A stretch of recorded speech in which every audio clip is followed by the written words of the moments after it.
Бизнес в Коми в целом позитивно смотрит на сегодняшнюю ситуацию с экспортом. Переориентация займет какое-то время, но дальше экономические цепочки сложатся и все будет работать. С таким мнением с нашим телеканалом поделился замруководителя Центра «Мой бизнес» Коми Александр Лебедев.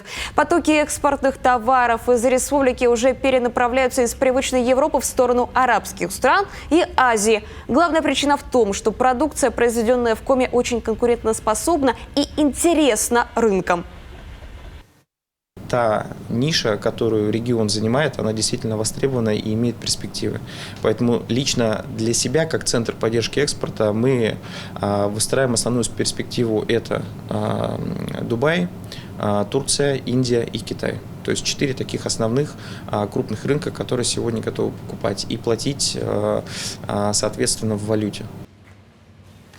Сейчас главная проблема с организацией поставок за рубеж – это логистика и валютные операции. Компаниям помогают не только найти покупателей продукции в других странах, но и организовать логистические цепочки, потому что такого опыта у большинства производителей раньше не было. Сейчас, по словам Александра Лебедева, сложно делать прогнозы, но в среднем такая переориентация занимает от 1 до 3 месяцев. К слову, накануне завершилась крупнейшая международная выставка древесной продукции «Дубай Wood Show».